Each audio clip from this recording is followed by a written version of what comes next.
तो दोस्तों आज आप लोगों को पहली बार पूरी तरीके से विश्वास होगा कि जो मैं कहता हूं वो सही कहता हूं। जो मैं हमेशा कहता हूं कि मेरी नोट्स को ही आपको तवज्जो देना चाहिए तो देना ही चाहिए, क्योंकि 4 जनवरी 2022 का जो पेपर हुआ था उसके सीडीपी के क्वेश्चन को मैं आज सॉल्व करवाऊंगा और आप देखिएगा कि जितना मैंने पढ़ाया हुआ है वो सारा कुछ आपके एग्जाम में आया भी हुआ है और आपके नोट्स में पहले से ही मेंशन है। आज आपको पहली बार विश्वास होगा और बहुत अच्छे तरीके से विश्वास होगा। यदि अब भी आप विश्वास नहीं मानेंगे तो आप देख लीजिए आपको क्या करना है। जिंदगी आपकी है, चुनना आपको है, पेपर आपका है, पेपर आपको देना है। तो दोस्तों जहां चाह है वहां राह है। आप मेरी विशेषता एक और भी देखते हैं कि जब भी कोई विषय को मैं पढ़ाता हूं, भले ही समय क्यों ना लग जाए कितना भी ज़्यादा, लेकिन उस विषय को पूरा इत्मीनान से और मेहनत से पूरा पढ़ाता हूँ। यही मेरी विशेषता है। इसीलिए कई बार क्या होता है कि मेरे जो सिलेबस होता है वो बड़ा पीछे होता है। उसके पीछे का मूल कारण सिर्फ इतना से होता है कि ईमानदारी से पढ़ाना चीज़ों को और सही से पढ़ाना, सही से समझाना। अपने अंदर कभी भी ये बातें नहीं आती हैं कि सिलेबस को ख़त्म कर दो, सिलेबस को ख़त्म कर दिया जाए और आपका सिलेक्शन हो या ना हो। आपने जिसके लिए पैसा दिया था उसके लिए ही हम अपना काम कर दें। कभी भी मेरी ये चाह नहीं होती है और कभी भी मैं ऐसा सोचता भी नहीं हूँ और भविष्य में मैं ऐसा सोचूंगा भी नहीं। तो आइए प्रारंभ करते हैं आज के जो सवाल हैं, यानी कि 4 जनवरी 2022 के जो 2022 को जो एग्जाम हुआ था उसमें से बाल मनोविज्ञान के कंप्लीट एनालिसिस आज हम करेंगे कि कौन कौन से क्वेश्चन और किस तरह से और किस टॉपिक से पूछे गए हैं। लेकिन क्लास शुरू करने से पहले एक और बातें मैं कहना चाहूँगा। यदि आप वाकई में अपना 90 मार्क्स सिक्योर करना चाहते हैं तो आप ज्वाइन करिए हमारे यकीन बैच को। आप ज्वाइन करिए हमारे यकीन बैच को। डेफिनेटली कहता हूं कि आपका सिलेक्शन 100% होगा यदि आप इन टॉप 3 सब्जेक्ट को कंप्लीट कर लेते हैं हमारे साथ। जो लोग भी कोर्स ले लिए हैं उनसे आप पूछ सकते हैं कितना बेहतर और ईमानदारी से पढ़ाया जा रहा है। अगर आपको लगता है तो आप उनका नंबर ले लीजिए, बात कर लीजिए, तब आप कोर्स खरीदिए, तब आप कोर्स परचेज करिए। जो 3 टॉप सब्जेक्ट है इसके हमने वीडियो बना दिया है, उसको आप जाकर देख लीजिएगा। ठीक है, इसकी सारी डिटेल हमने वहां पर शेयर कर दिया है। यकीन बैच ज्वाइन करिए, अपने सिलेक्शन को सुनिश्चित कीजिए, अपने सफलता को सुनिश्चित कीजिए। तो दोस्तों आइए प्रारंभ करते हैं बिना किसी और बात की चर्चा करते हुए, जैसा कि आते हैं आज के अपने पहले प्रश्न पर। लेकिन प्रश्न शुरू करने से पहले एक और बातें यहाँ पर लिखी गई हैं और जो बात है बड़ी ही बेहतर बात है। मुश्किलों से भाग जाना आसान होता है, मुश्किलों से भाग जाना आसान होता है, हर पहलू जिंदगी का इम्तिहान होता है। डरने वालों को मिलता नहीं कुछ जिंदगी में, लड़ने वालों के कदमों में जहान होता है। मुश्किलों से भाग जाना आसान होता है, हर पहलू जिंदगी का इम्तिहान होता है। डरने वालों को मिलता नहीं कुछ जिंदगी में, लड़ने वालों के कदमों में जहान होता है। तो आइए इसी के साथ, नए जोश के साथ, नई मेहनत के साथ, नई ऊर्जा के साथ शुरुआत करते हैं। आज का आपके समक्ष पहला प्रश्न है, जवाब दीजिएगा। बड़ा ही प्यारा जवाब होना चाहिए और बहुत ही अच्छा प्रश्न है।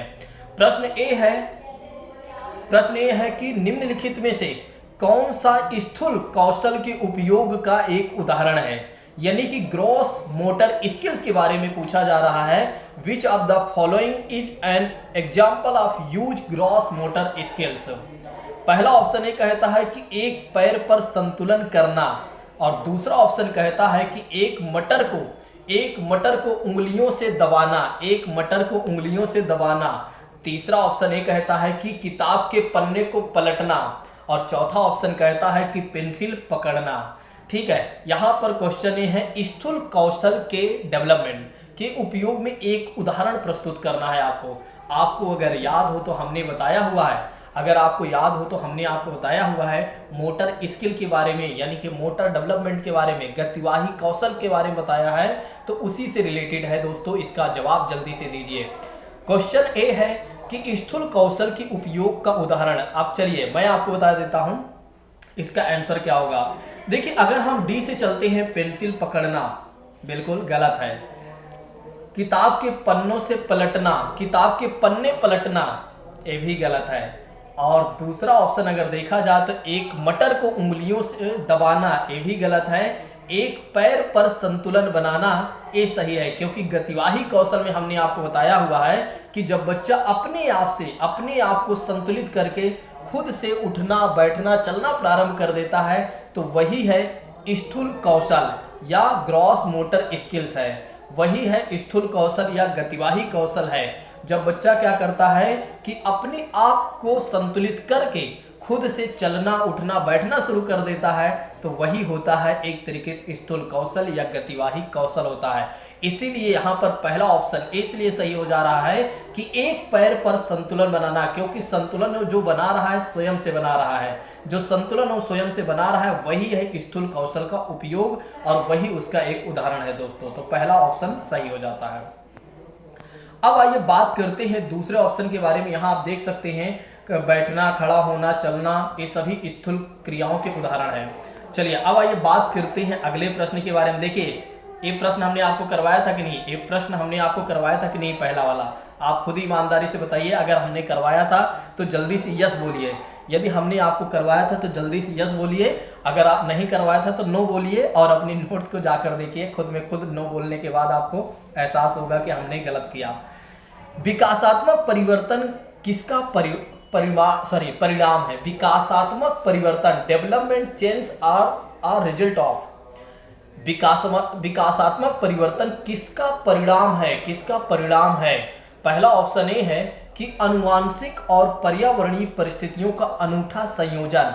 दूसरा ऑप्शन ए है किसी व्यक्ति का केवल अनुवांशिक ढांचा। और तीसरा ऑप्शन कहता है कि केवल सामाजिक सांस्कृतिक कारक। और चौथा ऑप्शन कहता है कि ना तो वंशानुगत ना ही पर्यावरणीय कारक। विकासात्मक परिवर्तन में क्या हमने आपको यही सारी बातें बताई हैं? विकासात्मक परिवर्तन मतलब ये होता है जब हमारे अंदर कुछ चीजें आती हैं तो हमारे व्यवहार में परिवर्तन होता है। वही जो हमारे व्यवहार में परिवर्तन होता है वही है विकासात्मक चेंजेस, वही है डेवलपमेंट चेंजेस, वही है विकासात्मक परिवर्तन। सोचिए विकासात्मक परिवर्तन यहाँ पर ये कह रहा है कि ना तो वंशानुगत और ना ही पर्यावरणीय कारक, बिल्कुल गलत, ऐसी कोई बात नहीं है। यहाँ केवल दो शब्द आ गए, इसलिए हमें क्या कर देना चाहिए? बी और सी को कट कर देना चाहिए। अब हमें क्या कर देना चाहिए? जब बी और सी कट गया और डी भी कट गया तो इसका मतलब ये हो गया कि पहला ऑप्शन हमारे लिए सही हो गया, क्योंकि पर्यावरणीय विकासात्मक परिवर्तन में अगर देखा जाए तो अनुवांशिकी का यानी कि हेरिडिटी का भी उतना ही योगदान होता है जितना कि पर्यावरण का योगदान होता है। कहने का मतलब ये है कि दोनों का एक तरीके से देखा जाए तो कहीं ना कहीं संयोजन होता है, दोनों का कहीं ना कहीं बहुत ज्यादा रिलेशन होता है।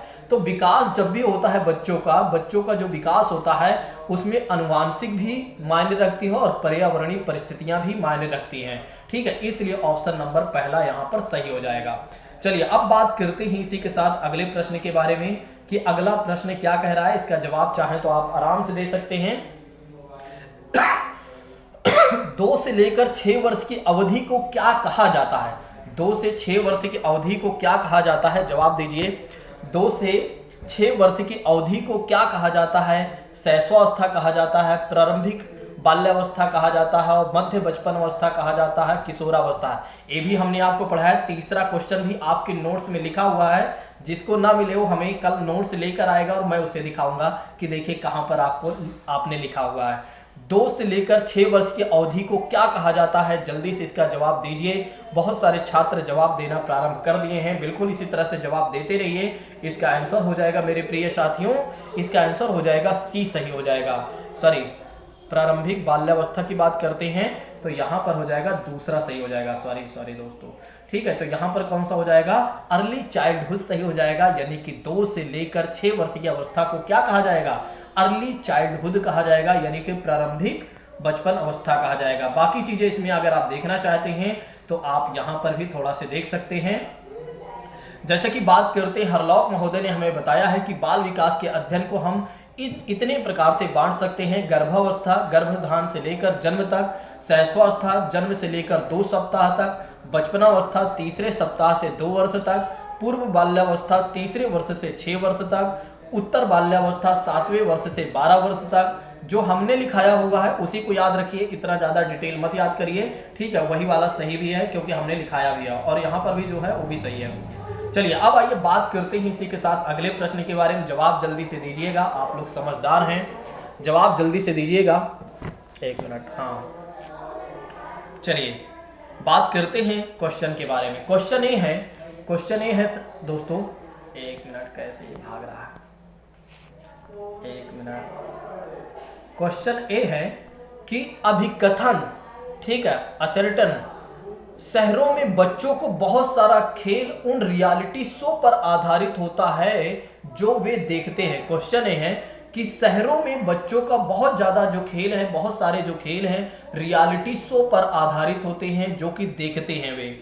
नेक्स्ट बात करते हैं, फिर तर्क में कहा जा रहा है, रीजन में कहा जा रहा है कि इन दिनों परिवार और साथियों के अलावा मीडिया जो है बच्चों के समाजीकरण का एक महत्वपूर्ण माध्यम बनता जा रहा है। मीडिया जो है बच्चों के समाजीकरण का एक महत्वपूर्ण माध्यम बनता जा रहा है। बड़ा ही प्यारा प्रश्न है, इसका जवाब जल्दी से दीजिए। बड़ा ही प्यारा प्रश्न है। पहला ऑप्शन ये कहता है कि ए और आर दोनों सही हैं। आर की जो व्याख्या करता है, आर जो है सही व्याख्या करता है ए की। दूसरा ऑप्शन ये कहता है, यहाँ पर आप देखते चलिए, दूसरा ऑप्शन ये कहता है कि ए और आर दोनों सही हैं, लेकिन आर जो है ए की व्याख्या ही नहीं कर रहा है, यानी कि आर सही व्याख्या नहीं है। तीसरा ऑप्शन कहता है कि सही है दोनों ही, आर और ए दोनों सही हैं, लेकिन आर गलत है, ए सही है लेकिन आर गलत है। तीसरा ऑप्शन में ये कह रहा है। चौथा ऑप्शन में कह रहा है कि ए और आर दोनों ही गलत हैं।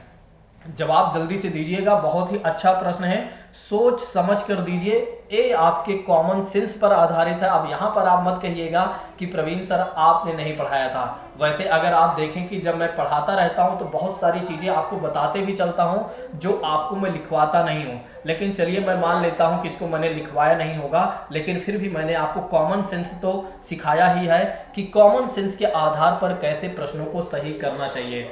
चलिए इसका जवाब क्या हो जाएगा, इसका जो जवाब हो जाएगा पहला ही सही हो जाएगा, क्योंकि आप देखिए यहाँ पर कथन में ये कहा जा रहा है कि शहरों में बच्चों को बहुत सारा खेल उन रियलिटी शो पर आधारित होता है जो वे देखते हैं। बिल्कुल सही है। इन दिनों परिवार और साथियों के अलावा भी अगर देखा जाए तो मीडिया जो है बच्चों के समाजीकरण में एक महत्वपूर्ण भूमिका निभा रहा है, इसलिए ए और आर दोनों ही सही हैं। यानी कि यहाँ पर जो पहला ऑप्शन ये कह रहा है कि ए और आर दोनों ही सही हैं, आर जो है ए की सही व्याख्या कर रहा है, ठीक है। तो इस बात को ध्यान रखिएगा, यहाँ पर पहला ऑप्शन राइट हो जाता है। चलिए अब आइए बात करते हैं इसी के साथ अगले प्रश्न के बारे में। इन सभी चीजों को मैं टेलीग्राम पर शेयर कर दूंगा, आप बाद में देख लीजिएगा, ठीक है। लेकिन ये मत सोचिए कि टेलीग्राम पर आ जाएगा तो सारे क्वेश्चन को आप वहीं पर देख लेंगे, ठीक है, फिर ये गलत होगा फिर, क्योंकि जब तक आपको मेरी बातें आपके कानों तक नहीं जा रही, ये मान के चलिए आप फिर कहीं ना कहीं क्वेश्चन को गलत करेंगे जब आप एग्जाम में बैठेंगे। इसलिए पीडीएफ को उतना ही इस्तेमाल करिए जितना उसकी आवश्यकता है, नहीं तो आप सोचें कि चलिए टेस्ट सीरीज के जैसे मैं प्रवीण सर जो बता रहे हैं वो सारी चीज़ें मैं कर लूँगा, ठीक है, फिर ये गलत होगा। चलिए बताइएगा, पियाजे द्वारा अधिगम को सुगम बनाने के लिए निम्नलिखित में से कौन सा कारक महत्वपूर्ण माना जाता है? शिक्षक की गतिशीलता। दूसरा ऑप्शन कहता है कि विविध सामग्रियों का प्रावधान होना चाहिए। तीसरा ऑप्शन कहता है मध्य स्तरीय नवीन अनुभव प्रदान करना चाहिए। और चौथा ऑप्शन कहता है कि सकारात्मक और नकारात्मक पुनर्बलन सुनिश्चित करना चाहिए। एक क्वेश्चन उसी का सही होगा जो थोड़ा से अच्छे से पढ़ा होगा। पियाजे द्वारा अधिगम को यानी कि लर्निंग को सुगम बनाने के लिए कौन से महत्वपूर्ण कारक माने जाते हैं? बड़ा ही प्यारा प्रश्न है, इसका जवाब जल्दी से दीजिएगा। देखिए आइए बात करते हैं इसके आंसर के बारे में। देखिए इसके आंसर जो है, इसका जो आंसर है सकारात्मक और नकारात्मक पुनर्बलन सुनिश्चित करने के लिए ये पियाजे के द्वारा यह सिद्धांत नहीं दिया गया है या पियाजे से रिलेटेड नहीं है, बल्कि ये जो है ये बीएफ स्किनर महोदय के द्वारा ऐसा कहा गया है। किसके द्वारा ऐसा कहा गया है? बीएफ स्किनर महोदय द्वारा कहा गया है। इसलिए ऑप्शन नंबर यहाँ पर चौथा गलत हो जाता है, और जहाँ जहाँ पर हमें चौथा मिल रहा है उसको हम कट कर देते हैं। ए रहा। अब इसका मतलब ये हो गया कि बी ऑप्शन यहाँ पर हमारा राइट हो गया, यानी कि 1 2 3 यहाँ पर सही है। तो अगर आपको थोड़ा से आ रहा है, थोड़ा से अगर आप समझदार हैं, तो ऐसे प्रश्नों को आप क्या कर सकते हैं, एलिमिनेशन मेथड से आप सही कर सकते हैं। चलिए अब आइए बात करते हैं इसी के साथ अगले प्रश्न के बारे में। अब आइए बात करते हैं इसी के साथ अगले प्रश्न के बारे में कि अगला प्रश्न क्या कहता है। प्रश्न बड़ा ही प्यारा है, जवाब जल्दी से दीजिएगा, ठीक है। प्रश्न ए है कि किस स्तर पर बच्चों में अपने आसपास की दुनिया के बारे में जीववादी दृष्टिकोण होता है। वे मानते हैं कि पेड़ पौधे और चलते हुए बादलों और लुढ़कते पत्थरों की मनसाएं और इरादे हो सकते हैं। बड़ा ही प्यारा प्रश्न है, जवाब दीजिएगा इसका अच्छे से। किस स्तर पर बच्चों में, मतलब कौन सा वो लेवल होता है जब बच्चे ये सोचते हैं कि जो भी चीज़ें हैं जिसमें भी जान होती हैं वे सजीववाद का मतलब ये हो जाता है कि वे ये समझते हैं कि जैसे मनुष्य चलता है, जैसे बकरियां, भेड़ बकरियां वगैरह चलती हैं, तो जिसमें भी जीवन होता है वे सारी चीज़ें चलती हैं। इसीलिए वो पेड़ पौधे और बादल और लुढ़कती हुई चीज़ों को समझता है कि जो चीज़ें उसको चलती हुई दिखाई देती हैं, कुल मिलाकर पेड़ तो चलता नहीं है, उसे निर्जीव मानते हैं। बादल चलता हुआ दिखाई देता है तो उसे वे सजीव मानते हैं। कहने का मतलब ये है कि कौन सी वो अवस्था है जब बच्चे ये समझते हैं जितनी भी चीज़ें चल रही हैं वे सभी में जीवन है। वो कौन सी अवस्था है? पहला ऑप्शन ए है संवेदी चालक अवस्था, दूसरा अवस्था ये है कि पूर्व संक्रियात्मक अवस्था, तीसरा ऑप्शन ए है कि मूर्त संक्रियात्मक अवस्था, चौथा ऑप्शन ए है कि अमूर्त संक्रियात्मक अवस्था। बड़ा ही प्यारा प्रश्न है, जवाब जल्दी से दीजिएगा, जवाब जल्दी से दीजिएगा। बहुत सारे छात्रों ने आंसर देना शुरू कर दिया है, बहुत सारे छात्रों ने आंसर देना शुरू कर दिया है। तो अगर देखा जाए तो इसका जो आंसर सही हो जाएगा वो पूर्व संक्रियात्मक अवस्था की बात कही जाएगी। इस अवस्था में देखा जाए प्री ऑपरेशनल लार्ज स्टेज में अगर देखा जाए तो बच्चा ये सोचता है जितनी भी चीज़ें हैं जिसमें जान है वे सारी चीज़ें चलेंगी, ठीक है। तो जिसमें जान है यानी कि जो सजीव चीज़ें हैं, जो लिविंग थिंग्स हैं वे चलेंगी। और वो कब ऐसा सोचता है तो पूर्व संक्रियात्मक अवस्था में सोचता है, इस बात को ध्यान रखिएगा। और पूर्व संक्रियात्मक अवस्था कब से कब तक मानी जाती है तो 2 से लेकर 7 वर्ष की अवस्था मानी जाती है। यहाँ पर आप देख सकते हैं कि आसपास की दुनिया के बारे में जीववादी दृष्टिकोण होता है बच्चों में। वे मानते हैं कि पेड़ पौधे, चलते हुए बादलें, लुढ़कते हुए पत्थरों की मनसाएं और इरादे हो सकते हैं। जीववादी का अर्थ हो जाता है कि बालक का विश्वास ये होता है कि वस्तुएं इसलिए जीवित हैं क्योंकि उसमें गति है। यदि कोई वस्तु चलती है, यदि वह नहीं चलती है तो वह जीवित नहीं है। अगर कोई वस्तु चलती है तो जीवित मानी जाएगी, नहीं चलती तो जीवित नहीं है। जीववाद का विश्वास ये है कि वस्तुओं में सजीव गुण होते हैं, इसलिए वे भावनाओं और इरादों को रखने में क्या होते हैं, सक्षम होते हैं, जो कि हमने आपको पूरी बातें यहाँ पर समझा दिया। इस प्रश्न को देखिए ये वाला पहले वाला भी प्रश्न हमने जीववाद की भूमिका, जीववाद के बारे में बहुत अच्छे से पढ़ाया हुआ। अगर आप याद करिए, नहीं नोट्स को एक एक पेज पलटाते चलिए, एक एक टॉपिक को देखते चलिए, सारा कुछ आपको देखने को मिलेगा। देखिए जितनी भी चीज़ें अभी 6 क्वेश्चन आपने किया, 6 क्वेश्चन में आप देख रहे हैं सारे क्वेश्चन मैंने करवाए हुए हैं, सारे क्वेश्चन को मैंने बहुत अच्छे से बताए हुए हैं। अगर आप थोड़ा से सोचकर एक एक प्रश्न का जवाब दें तो आराम से आप दे सकते हैं। किसके सिद्धांत में भाषा बच्चों के संज्ञानात्मक विकास में महत्वपूर्ण भूमिका निभाती है? अब किसके सिद्धांत में बच्चों के संज्ञानात्मक विकास में महत्वपूर्ण भूमिका निभाती है? पहला ऑप्शन कहता है कि लियो वाइगोस्की, दूसरा ऑप्शन कहता है यहाँ पर जीन पियाजे, और तीसरा ऑप्शन कहता है हार्वर्ड गार्डनर साहब, चौथा ऑप्शन कहता है लॉरेंस कोलबर्ग। जल्दी से इसका आंसर दीजिए, बहुत ही प्यारा प्रश्न है, इसका जवाब जल्दी से दीजिएगा। बहुत सारे छात्र इसका जवाब नहीं दे पाएंगे क्योंकि वे इतना ज़्यादा नहीं सोच पाएंगे। जबकि हमने उनको जब हिंदी में पढ़ा रहा था, जब मैं उन्हें हिंदी की पैडागोजी पढ़ा रहा था तब उनको हमने ये समझाया था। मैंने आपसे कहा कि हिंदी की जो पैडागोजी है काफ़ी महत्वपूर्ण है। जो छात्र हिंदी की पैडागोजी को अच्छे से और ईमानदारी से कर लेता है निश्चित तौर पर उसकी सारी पैडागोजी बेहतर हो सकती है। चलिए बात करते हैं इसके आंसर के बारे में। तो इसका आंसर जो हो जाएगा पहला सही हो जाएगा। अब कुछ लोग सोच रहे होंगे कि सर ऐसे कैसे पहला सही हो जाएगा, संज्ञानात्मक का मतलब तो हो जाता है जीन पियाजे हो जाता है, और आप बोल रहे हैं हाँ लियो वाइगोस्की। हमने आपको बताया है जीन पियाजे और लियो वाइगोस्की साहब की 2 बातें, आपको याद हो तो जब मैंने हिंदी पढ़ाया था। देखिए लियो वाइगोस्की साहब कहते हैं कि सबसे पहले बच्चों में भाषा का विचार आता है, सबसे पहले भाषा आती है उनके मन में, फिर विचार आते ही है।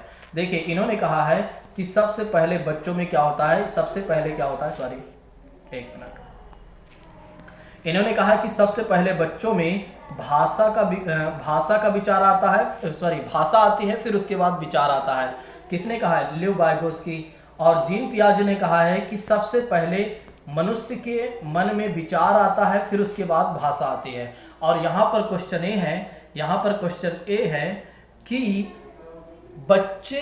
भाषा जो है बच्चे की संज्ञानात्मक विकास में महत्वपूर्ण भूमिका निभाती है। और जो लेव वाइगोत्स्की की बातें हैं उनको थोड़ा से ज़्यादा प्राथमिकता दिया गया, इसलिए ऑप्शन नंबर यहाँ पर पहला सही हो जाता है। इन्होंने कहा कि सबसे पहले व्यक्ति के मन में भाषा आती है, फिर विचार आता है। और जीन पियाजे साहब ने कहा है कि सबसे पहले व्यक्ति के मन में विचार आता है, यानी कि विचार का विकास होता है, फिर भाषा का विकास होता है। इसलिए जीन पियाजे जी यहाँ पर गलत हो जाते हैं और लेव वाइगोत्स्की साहब यहाँ पर सही हो जाते हैं। ये सारी चीज़ें मैं आपको टेलीग्राम पर शेयर कर दूंगा, आप इसके जो डिटेलिंग है उसको आप पढ़ लीजिएगा, यानी जो डिटेल से चीज़ें हैं उसको आप पढ़ लीजिएगा ताकि आपको थोड़ा से समझ में आ जाए। ठीक, चलिए अब बात करते हैं इसी के साथ अगले प्रश्न के बारे में। वाइगोत्स्की के अनुसार बच्चे किस प्रकार सीखते हैं? वाइगोत्स्की के अनुसार बच्चे किस प्रकार से सीखते हैं? प्रतियोगिताओं के द्वारा, साथियों के साथ बातचीत करके, पुरस्कार के लिए प्रयास करके और दंड से बचकर, उद्दीपन प्रतिक्रिया अनुबंधन करके। कहीं जाइएगा नहीं, बहुत सारे छात्र जब सोचते हैं हमें नहीं आ रहा है तो वे सोचते हैं हमें निकल लेना चाहिए यहाँ से। बिल्कुल आप गलत सोचते हैं, आपको निकलना नहीं है बल्कि सामना करना है। अभी हमने आपको बताया था ऊपर वाला कोटेशन, इसीलिए बताया था आपके लिए, क्योंकि आप आते हैं 2 मिनट में भाग जाते हैं। ठीक है, 2 मिनट में अगर कुछ होता तो फिर 8 महीने से क्यों आप परेशान हैं?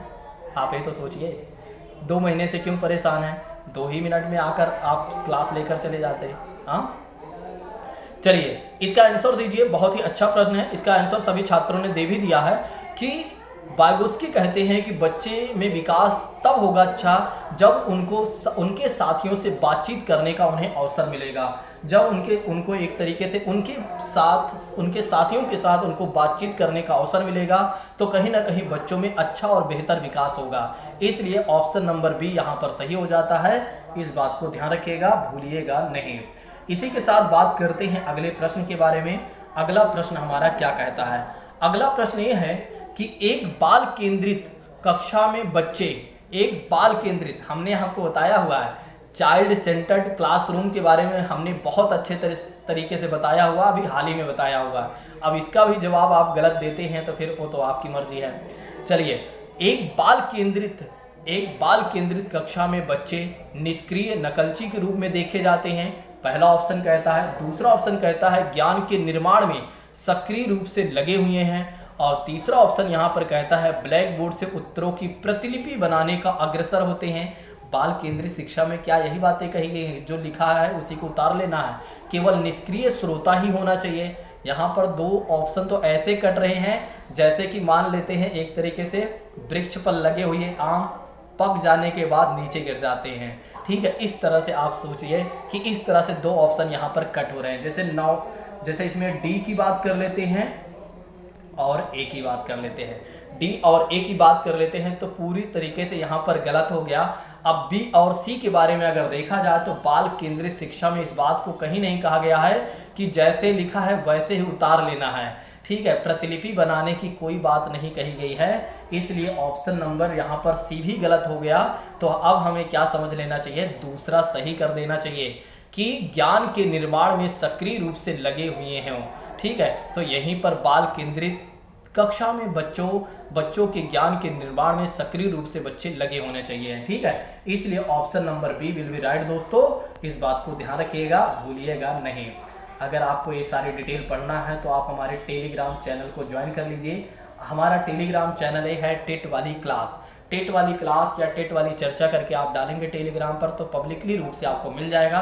फिर भी अगर नहीं मिलता है तो आप हमारे डिस्क्रिप्शन बॉक्स पर जाइए और वहाँ पर लिखा हुआ है, फिर भी नहीं मिलता है, लिंक पर क्लिक करिए, फिर भी नहीं मिलता है तो आप हमें व्हाट्सअप कर दीजिएगा। व्हाट्सअप नंबर भी नीचे लिखा हुआ है, हम आपको टेलीग्राम से जोड़ देंगे। चलिए अब आइए बात करते हैं अगले प्रश्न के बारे में। देखिए क्वेश्चन भले ही इतना बड़ा देखने में लग रहा है, भले ही ये क्वेश्चन देखने में इतना बड़ा लग रहा है, लेकिन ये समझ लीजिए चिंटू पिंटू हैं। ठीक है, ऐसे क्वेश्चन है। निम्नलिखित में से कौन सा सही सुमेलित युग्म है? कौन सा इसमें मिल रहा है? सजा और आज्ञाकारिता अभिविन्यास कानून तय नहीं है, अपितु समाज की भलाई के लिए बदला जा सकता है। देखिए थोड़ा सा यहाँ कॉमन सेंस लगाइएगा। सजा और आज्ञाकारिता अभिविन्यास कानून तय नहीं है, अपितु समाज की भलाई के लिए उसे बदला जा सकता है। अच्छी लड़की अभिविन्यास दूसरों के साथ भला बनकर अनुमोदन अर्जित करती है। अब यहाँ पर आपको क्या करना चाहिए, थोड़ा सा अंग्रेजी भी पढ़ लेना चाहिए। Good boy good girl orientation one earns approval by being nice. तीसरे ऑप्शन के बारे में बात करते हैं। तीसरा ऑप्शन ये कहता है कि कानून और व्यवस्था अभिविन्यास मानव अधिकारों के मूल्यों के आधार पर नैतिक सिद्धांतों को स्वयं चुना जाता है। चौथा ऑप्शन ये कहता है कि सामाजिक अनुबंध अभिविन्यास किसी क्रिया के भौतिक परिणाम यह निर्धारित करते हैं कि यह अच्छा है या बुरा है।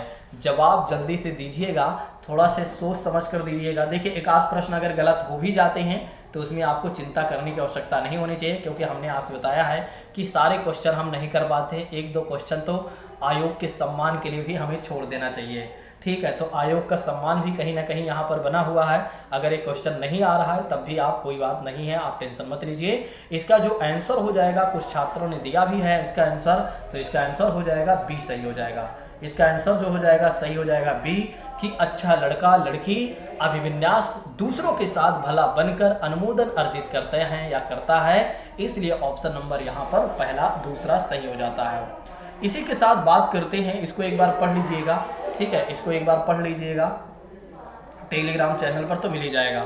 चलिए नेक्स्ट बात करते हैं। हार्वर्ड गार्डनर के सिद्धांत में बुद्धि वाले व्यक्ति वनस्पतियों और जीवों की विभिन्न प्रजातियों की सुंदरता को पहचान सकते हैं या जान सकते हैं। बहुत ही अच्छे तरीके से हार्वर्ड गार्डनर साहब के बारे में हमने आपको पढ़ाया हुआ है। स्थानिक, प्रकृतिवादी, संगीतमय और अंतर्वैयक्तिक इंटरपर्सनल। अब आप यहाँ पर भी नहीं कह सकते सर आपने हमें नहीं पढ़ाया, केवल एक आध क्वेश्चन ऐसा होगा जो आपको मिलेगा कि हाँ हमने डायरेक्ट नहीं पढ़ाया है, इनडायरेक्ट रूप से पढ़ाया हुआ, नहीं तो सारे क्वेश्चन आपको डायरेक्ट मिलेंगे। आप देख रहे हैं 4 जनवरी 2022 को ये पेपर हुआ था। जो पिछले छात्र जिन्होंने हमसे तैयारी किया था उनको भी मैंने इतनी ही ईमानदारी से पढ़ाया था जितनी ईमानदारी से आप लोगों को पढ़ा रहा हूँ, ठीक है। तो ये मान के चलिए एक क्वेश्चन गलत तो नहीं होना चाहिए, फिर भी गलत कर रहे हैं तो कोई बात नहीं है, ठीक है, आपके रिवीजन का अभाव है।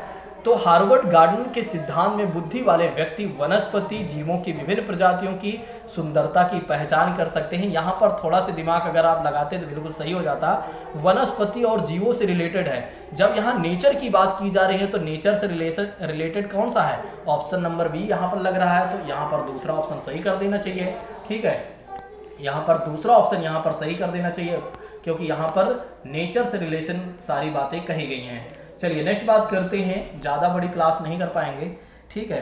एक वैसे तो हो जाती, लेकिन क्या है कि इसके बाद मेरी दूसरी क्लास है, ठीक है, ऑनलाइन है, गूगल मीट ऐप पर मेरी क्लास है, तो फिर क्लास नहीं हो पाएगी, मतलब कि ज़्यादा बड़ी क्लास नहीं हो पाएगी। बाकी कल से मैं प्रयास करता हूँ कि थोड़ा से 35 से 40 मिनट की क्लास तो हो ही, ठीक है, और एक दिन में 30 क्वेश्चन को पूरा ख़त्म करवाया ही जाए, ठीक है, कल से मैं प्रयास करता हूँ। चलिए बात करते हैं आज के इस प्रश्न के बारे में। अभी 3 प्रश्न तो और करेंगे। राष्ट्रीय शिक्षा नीति 2020 की क्या सिफारिश करते हैं, यानी कि वो क्या सिफारिश करती है। अभी हमने राष्ट्रीय शिक्षा नीति 2020 को बताया भी है, शायद अगर नहीं बताया है तो बताने वाला हूँ, ये मान के चलिए। बहुभाषावाद, बहुभाषावाद, एक भाषावाद, पाठ्यक्रम का मानकीकरण, मूल्यांकन का मान्यकरण। बड़ा ही प्यारा प्रश्न है, जवाब दीजिए।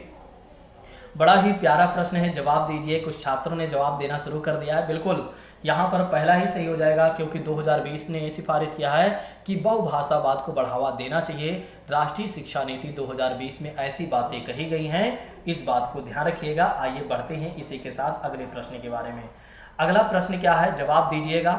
इस प्रश्न को भी हमने बहुत अच्छे से पढ़ाया हुआ, अगर आप गलत करते हैं तो गलती आपकी होगी।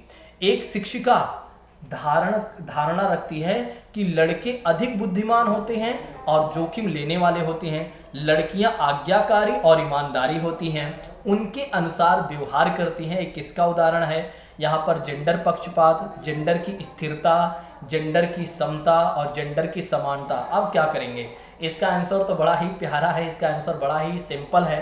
अब इसका भी जवाब गलत देंगे तो फिर गलत बातें हैं, ठीक है।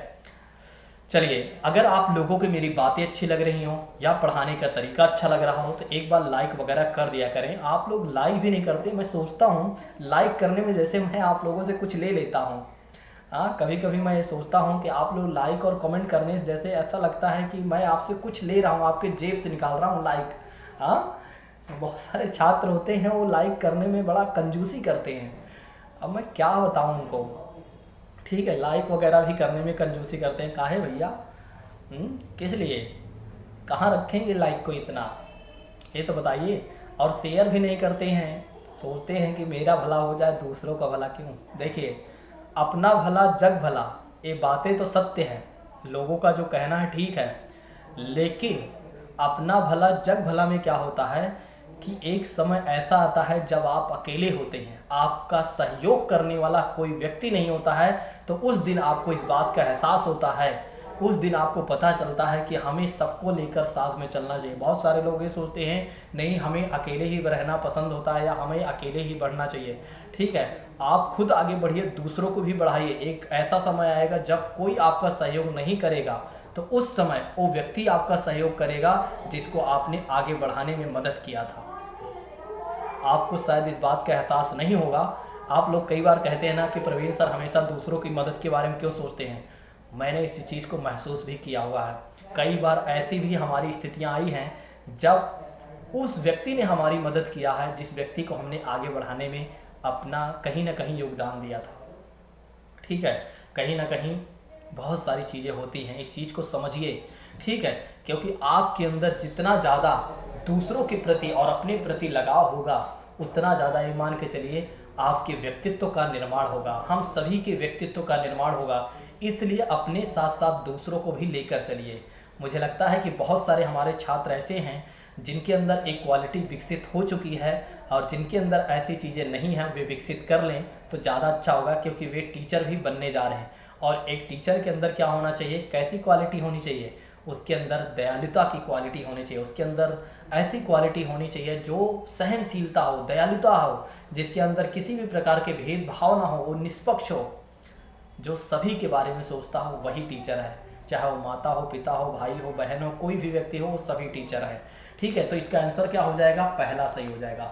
यहाँ पर केवल और केवल पक्षपात है जेंडर का, क्योंकि शिक्षिका ने ऐसी धारणा बनाई है कि जो लड़के होते हैं वो काफ़ी बुद्धिमान और जोखिम वाले होते हैं, लड़कियाँ जो होती हैं आज्ञाकारी ईमानदारी होती हैं, ईमानदार होती हैं। यहाँ पर लड़कियों के लिए अलग धारणा, लड़कों के लिए अलग धारणा। कहाँ का न्याय है आप बताइए। बिल्कुल यहाँ पर पहला ऑप्शन सही हो जाता है दोस्तों। चलिए बात कर लेते हैं आज के लास्ट प्रश्न के बारे में। थोड़ा से कठिन होगा, लेकिन ये देखने में कठिन है। ठीक है, जवाब इसका बड़ा ही प्यारा है, सिंपल है।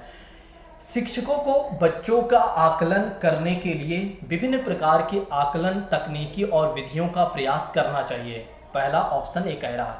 अब उसके कारण में, उसके तर्क में क्या कहा जा रहा है कि कोई भी एक मूल्यांकन तकनीक बच्चे की प्रगति विकास के क्षेत्रों के बारे में जानकारी प्रदान करने में सक्षम नहीं है। कोई भी एक मूल्यांकन तकनीक बच्चे की प्रगति और विकास के क्षेत्रों के बारे में जानकारी प्रदान करने में सक्षम नहीं है। ठीक है, यहाँ पर पहला ऑप्शन ये कहता है कि भाई ए और आर दोनों सही हैं। आर जो है सही व्याख्या करता है ए की। दूसरा ऑप्शन कहता है कि ए और आर दोनों सही हैं, लेकिन आर जो है सही व्याख्या नहीं करता है ए की।